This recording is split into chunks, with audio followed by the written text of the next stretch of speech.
Legacy Builders, welcome back to my channel. I'm Jen McNeely with JWM Designs, and in this video, I'm going to talk about limited liability companies and why I think they are the best business structure for most entrepreneurs. Now, if you are new to my channel, I have a video that's explaining the 4 main business structures and the 5 things I think that all entrepreneurs need to consider when deciding on a business structure. I've included a link to that video in the description box below. I would suggest that you take a look at that one before watching this one, because in this video, we're going to talk all about LLCs and in particular, what you need to do to get your LLC up and running. So why did I choose an LLC for my company? With an LLC, small business owners are able to take advantage of several of the beneficial factors of the other business structures, such as management flexibility, limitations on personal liability, pass-through taxation, and legitimacy. Every state in the nation allows for the formation of both single and multi-member LLCs, and the process is fairly quick and simple. While you can and you should research your state-specific rules for forming an LLC, there are some general components to forming an LLC that are applicable to most states. Before I jump into the general steps for forming an LLC, I need to make sure that you understand that there are some businesses that are not allowed to form an LLC. For instance, those in the financial services, banking, or insurance industries, they cannot organize their businesses as LLCs. Also, in some states, certain professions in fields such as medicine, architecture, law, accounting, or engineering, they must comply with specific rules and restrictions when forming an LLC. In several states, they require businesses to form what's called a professional limited liability company, a PLLC. Be sure to do your research on your state's requirements for your industry. Now, most of you guys that are watching this video probably don't fall in either of those categories, but I just wanted to make sure that you understand that there are some limitations to what an LLC can do depending on your industry. So what do you need to get your LLC off and running? Well, number 1, you need your articles of organization. Most states require you to file what is generally known as an article of organization. This is typically done in the Secretary of State's office or whatever entity in your state that handles these sorts of filings. While most states call this document an article of organization, some states have a different name like certificate of formation. While the name and the requirements for the document may vary from state to state, for the most part, the following information must be included in your articles of organization. Number 1, the name of your business. 2, the name and address of the registered agent for your business. 3, the management structure for your business. 4, the stated purpose for the business. 5, the address for the principal place of business. 6, the duration of the business.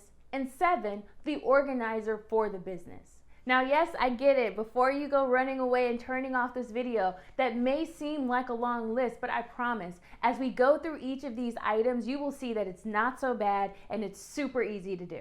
So let's go ahead and get into it. So number 1, you need a name. It's fairly obvious, but you need a name for your business. It seems simple enough, but you need to make sure that you check with your state to see if the name you've chosen for your business has not already been taken by someone else. You will not be allowed to register a business name that is the same or very similar to a pre-existing business in your state. Now, I know you probably thought you had a unique idea for a name for your business, but if you go and register with your state and you find that someone already has that name, you're going to be out of luck on that one. It happens more often than you know. So my suggestion is that because most states allow you to reserve a business name, go ahead and do it. It's a small fee to go ahead and reserve that name. Just go ahead and do it. If you're not ready to pull the trigger on registering your business formally, at least you know that you've got that name reserved for you. Just remember that most states require your business name to include some indication that the business is an LLC, which is usually accomplished through the suffix of the name.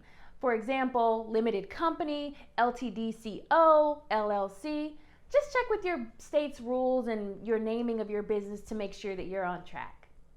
Here's a pro tip. When selecting your name, you have to think beyond your state and look to see if your business name is being used in other parts of the country.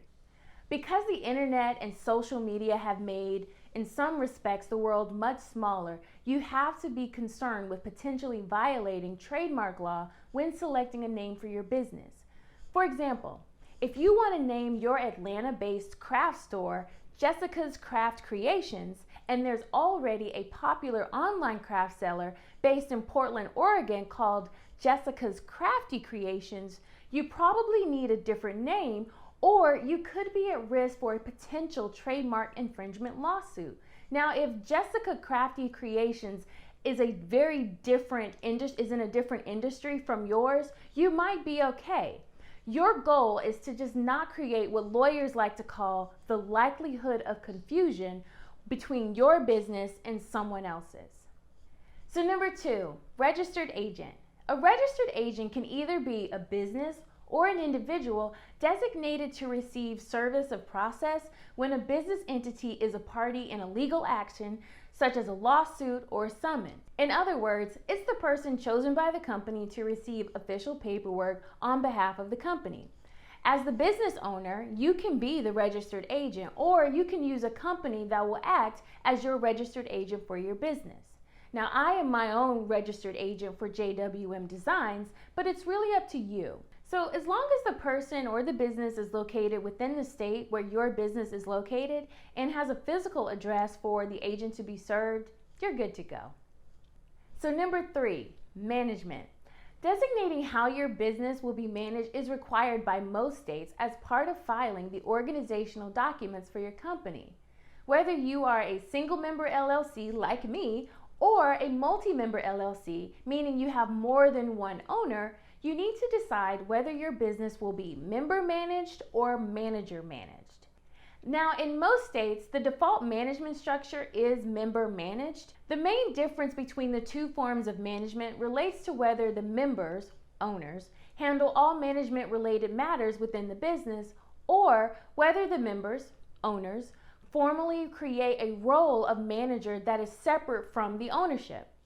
For example, whether you're a single member LLC or a traditional LLC, you can appoint someone, like a fellow owner, yourself, or a complete outsider, to manage the business. The manager will have broad authority to act on behalf of the company for things like hiring, firing, entering contracts, or other day-to-day management of the company, while the members, owners, preserve control over important aspects of the business, like selling the business, amending the operating agreement, or removing someone's ownership interest in the company.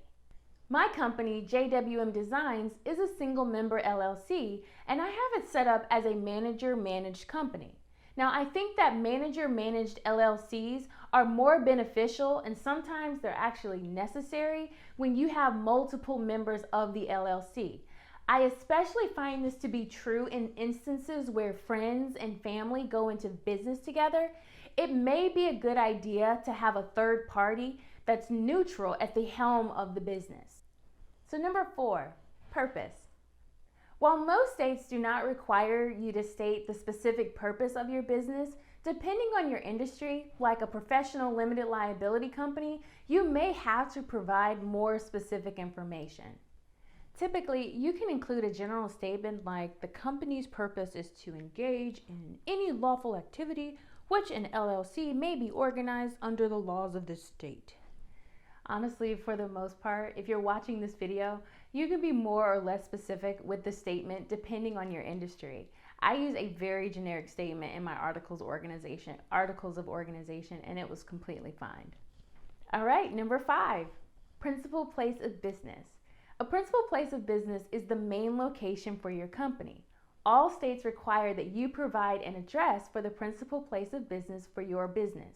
If your business is operated out of an office or a location outside your home, you can use that address for your paperwork. However, if you're like me and your business mostly operates online and you work from home, then this becomes a little tricky.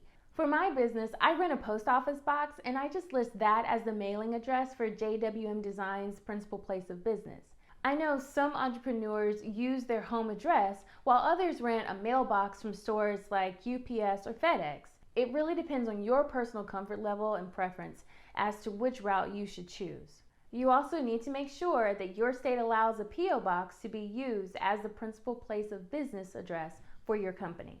All right, moving right along, we are now at number 6, duration.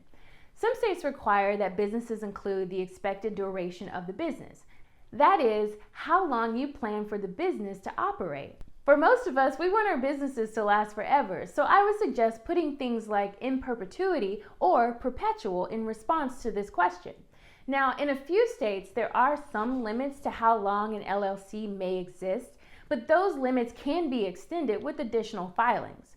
There are some businesses that form for specific tasks or purposes, and in those instances, it would be better to put a more exact time of duration for the business. For example, let's say you want to plan a large event and you want to form an LLC for liability purposes specifically for this event, and you want the LLC to dissolve once the event has passed.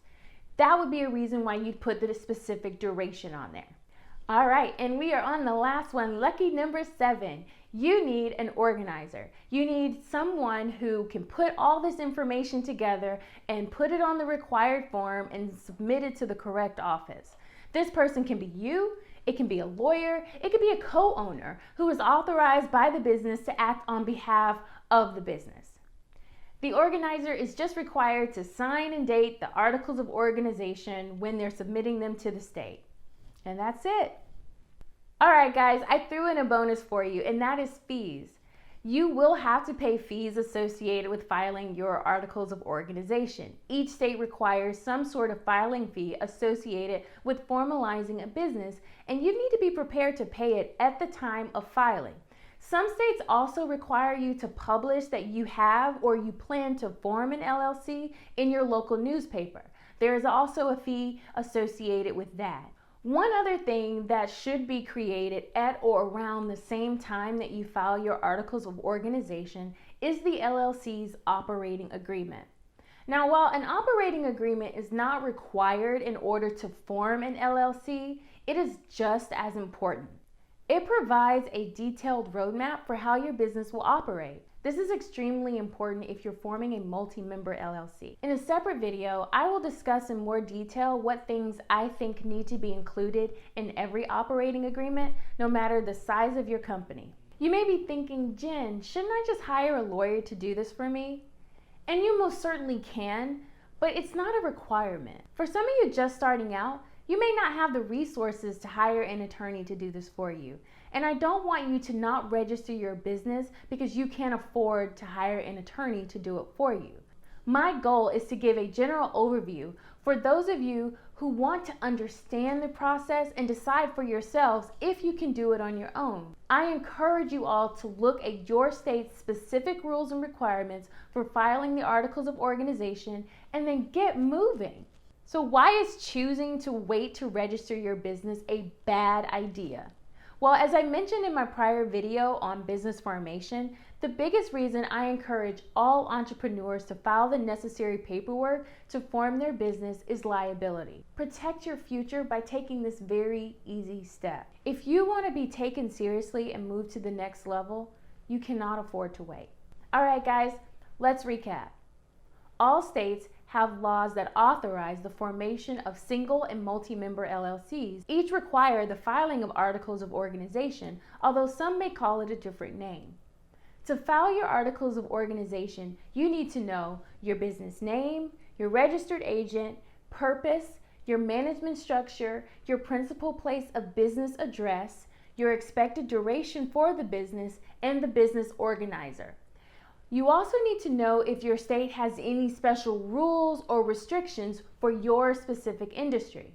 Your action steps is to research the specific requirements for your state and to get to work on making sure you have what you need to file your forms and get registered. I will have additional resources on my blog at jwmdesigns.com to help you with your research. If you have questions, please let me know and I will do my best to get those answered for you.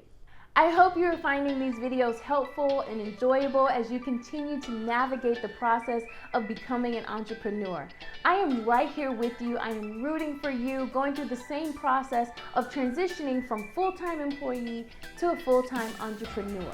If you have any questions or thoughts about this video or videos that you'd like to see in the future, please leave a message in the comment box below. I love hearing from you guys. Be sure to check out my blog post on this topic at my website, jwmdesigns.com, to get more in-depth information that I couldn't cover in this video.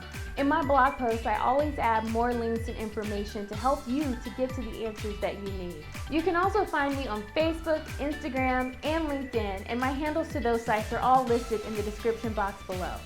Also, don't forget to like this video and be sure to subscribe to my channel to get alerts when I post new content.